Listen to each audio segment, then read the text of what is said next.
Good afternoon, class. Today we are going to be looking at the development of gait through the lifespan of a human.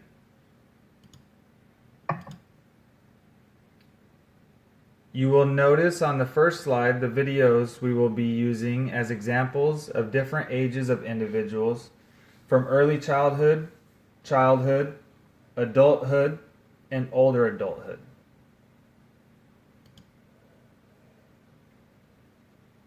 We will be taking a look at the phases of gait, which include base of support, stride length, arm swing, initial contact, loading response, mid stance, term stance, pre-swing, initial swing, mid swing, and term swing.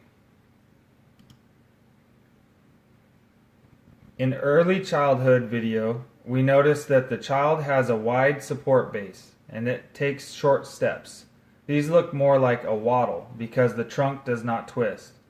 The child's arms are up in an attempt to keep balance, which is the priority over movement at this stage.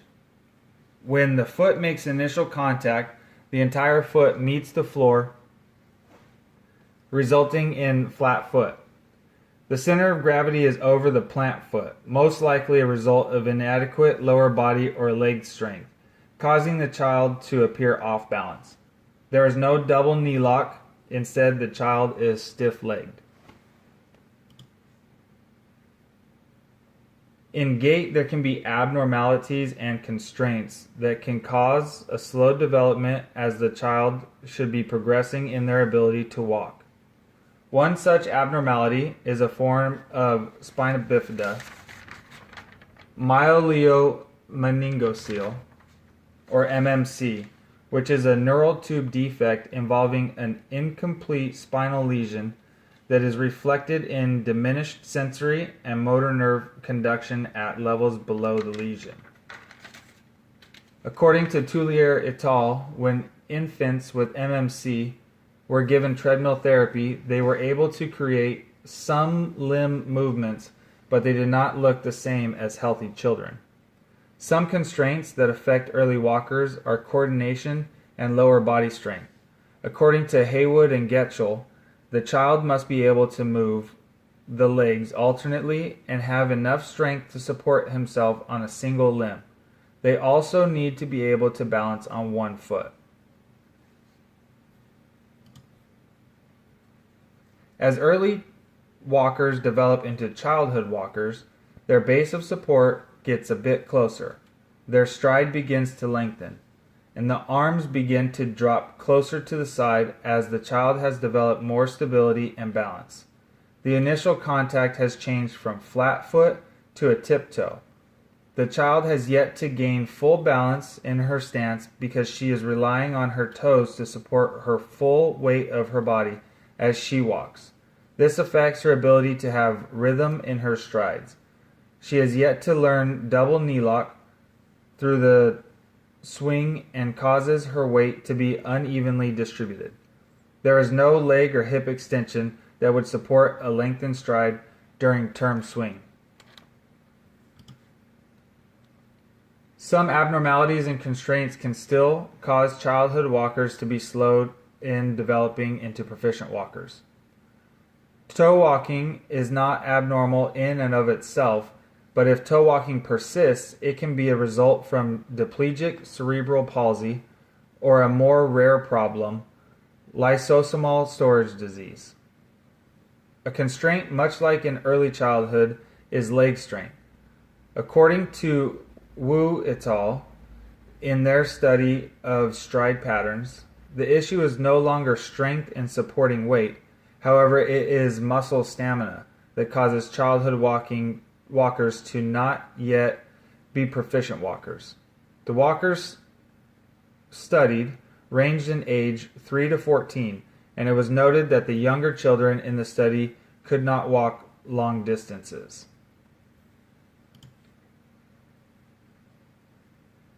Adult walkers or proficient walkers have a base of support that is shoulder width apart. They have longer strides and have perfected oppositional arm swing. Initial contact is made with the heel and then rolls to the forefoot. The proficient walker keeps their center of gravity above or split between the feet at initial, mid, and term swing. Double knee lock has been adopted to assist in full range of leg motion. During mid-swing, the pelvis begins to rotate, allowing the legs to move opposite the trunk. The plant leg has adequate strength to support the body during mid-swing, and the knee extends in the term swing, allowing for a lengthened stride.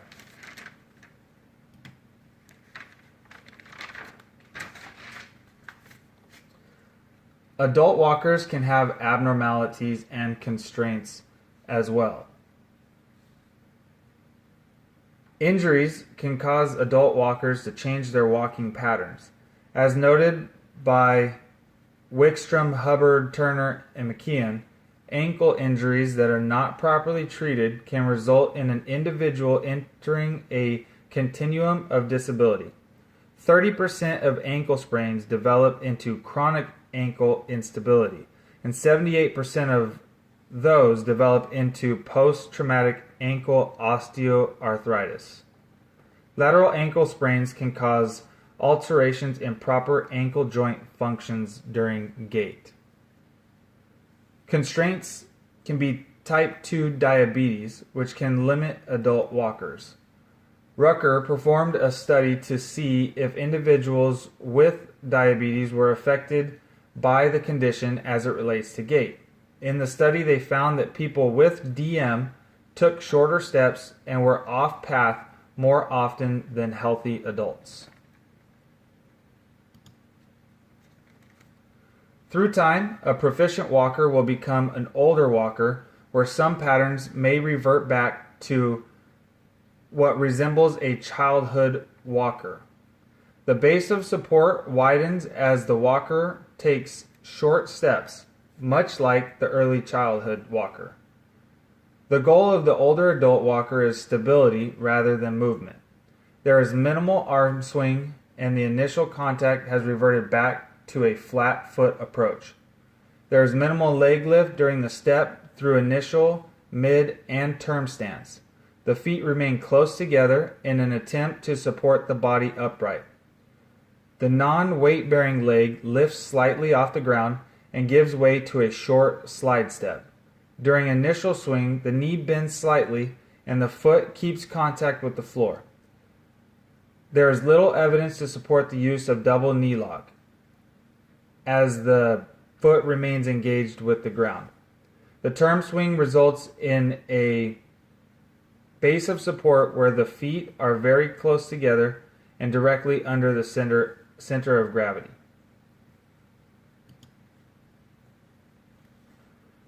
An abnormality that can affect older adult walkers is Parkinson's. According to Eltucci, Parkinson's affects approximately 1% of individuals over the age of 60. This disease results in reduced mobility.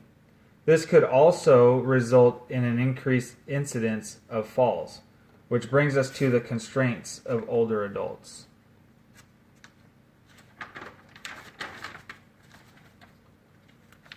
As age increases, so do fall risks, and the elderly are more likely to endure these falls. The majority of falls happen in the transition phase, usually in the initiation or first step. Spencer and Vandermeer also note that individuals that have a short first step and or spend more time in the double support phase of walking are more likely to fall.